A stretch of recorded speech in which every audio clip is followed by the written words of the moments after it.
Alhamdulillah, wassalatu wassalamu ala rasulillah wa ala alihi wa sahbihi wa man walah, amma ba'du. Kaum muslimin, ya Allah, kita sekarang sedang berada di lahan yang insya Allah akan dibebaskan untuk perluasan Masjid Al-Barakah dan pelebaran untuk Pondok Tahfidzul Quran Sabiul Najah Sribawana, Lampung Timur. Kaum muslimin, apa yang Anda bayangkan ketika dalam kondisi sedang terik seperti ini? Ini sekarang kurang lebih kita sudah berada di pukul 12:47, masih terik-teriknya.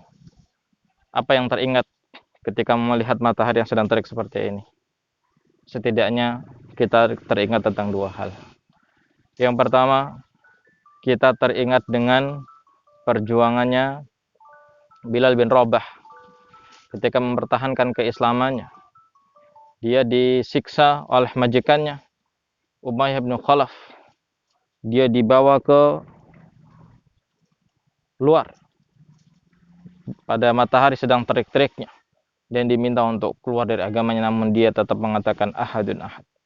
Dan kondisi yang kedua, kita teringat tentang kelak pada hari kiamat, matahari yang panas itu akan didekatkan ke kita sehingga di saat itu tidak ada orang yang bisa selamat hari itu, yang tidak akan mendapatkan naungan kecuali orang-orang yang dinaungi oleh Allah Subhanahu wa taala.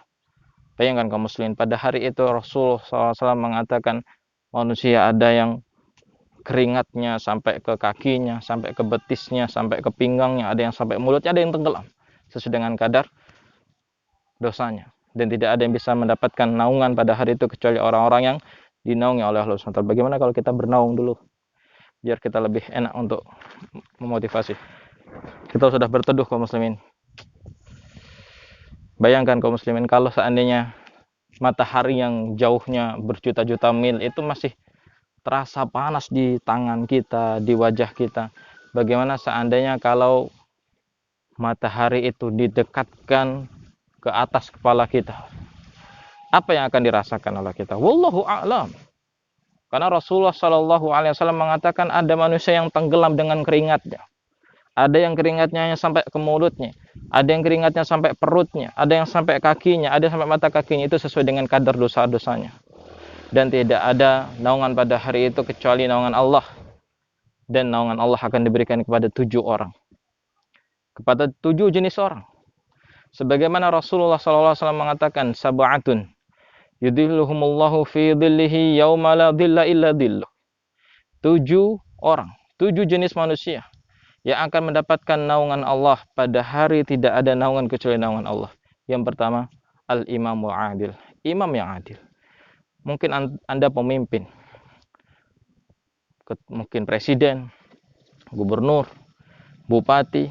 Artinya Allah Subhanahu wa taala mengizinkan Anda menjadi seorang pemimpin. Kalau Anda menjadi pemimpin yang adil, Anda akan termasuk orang-orang yang dinaungi oleh Allah. Yang kedua, wasyabun nasya'a fi ibadatillah, yaitu seorang pemuda yang dia tumbuh di dalam beribadah kepada Allah.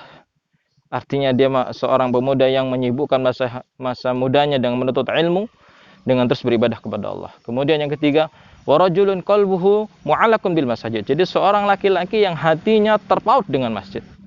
Ketika dia sedang berada di luar masjid, hatinya rindu ingin berada di masjid. Ngapain? WhatsAppan? Bukan. Untuk beribadah, untuk sholat, untuk membaca Al-Quran. Artinya ketika dia keluar dari masjid, hatinya ini sangat rindu dengan masjid. Dia ingin berada di masjid untuk menuntut ilmu di sana dan ibadah-ibadah yang lainnya. Kemudian yang selanjutnya, warajulani tahabba fillah ijtama'a alaihi wa tafarraqa alaihi.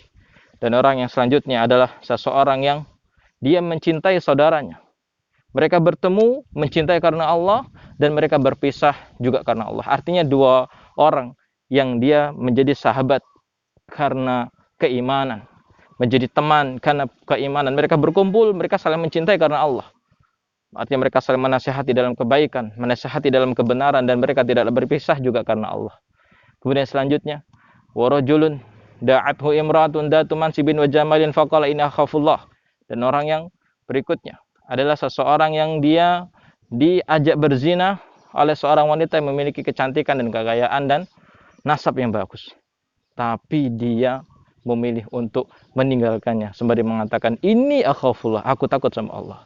Kemudian laki-laki yang berikutnya yaitu warajulun tasaddaqa bi sadaqatin fa akhfaha hatta la ta'lamu shimaluhu ma tunfiqu yaminuhu.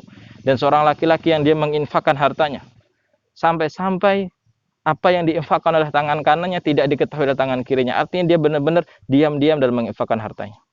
Dan yang terakhir, warajulun dzakarallah khalian fafadat ainah. Yaitu seorang laki-laki yang ketika dia sedang sendiri, dia teringat Allah. Dia mengingat Allah dan terjatuh air matanya.